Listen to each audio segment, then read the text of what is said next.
नव नव भक्ति संगीतक आनंद लेबाक लेल हमर यूट्यूब चैनल मैथिली भक्ति सागर के लाल बटन दबा कर सब्सक्राइब करू आही घंटी के निशान जरूर दबाएं। कि मैया अहाँ के महिमा हे बच्चे हम जनै छी कि पूजा पाठ कोनो किछियो ने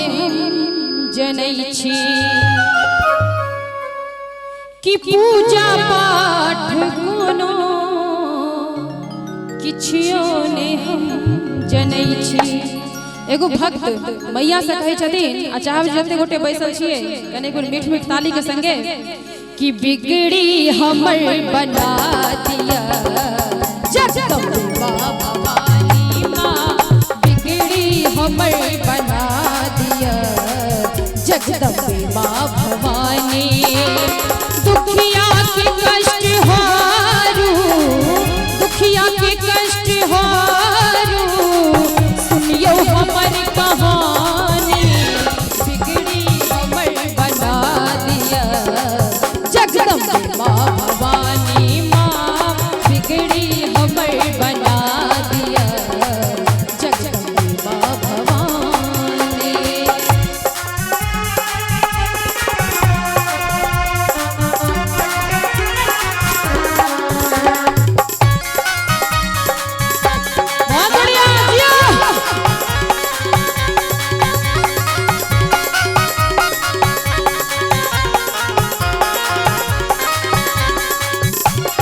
मझधार में फसल छी हमरा अहाँ उबारू,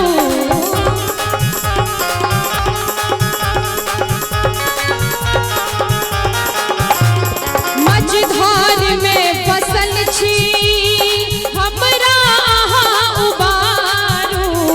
अहाँ बिना न दोसर केकरा हम पुकारो,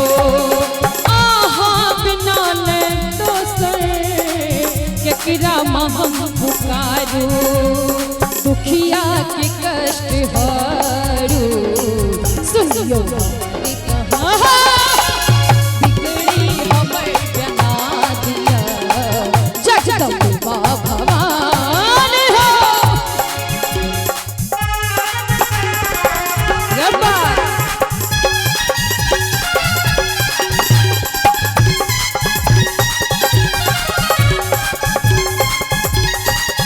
बहुत बढ़िया ताली बजा के भैया मस्ती में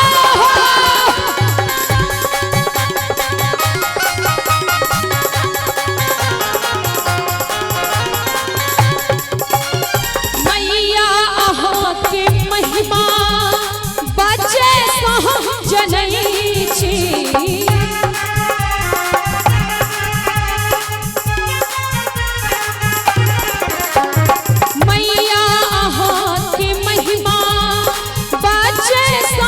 जनै छी पूजा पाठ किछियो ने जनै छी, पूजा पाठ कोनो किछियो ने जनै छी। आ भजन नीक लागै छै अहाँ सबके आ ताली कहाँ बाजै छै कनि बजेबै आर जते तो मंदिर में बैसल छियै चाचा जी सब कनि अहूँ सब हाथ उठा दियौ सब गोटे लजाई के नहीं छै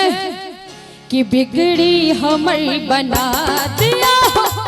जगदम्बा भवानी माँ, बिगड़ी हमर बना दिया जगदम्बा भवानी। दुखिया के कष्ट हारू, दुखिया के कष्ट हारू सुनियो हमर कहानी, बिगड़ी हमर बना दिया जगदम्बा भवानी माँ, बिगड़ी हमर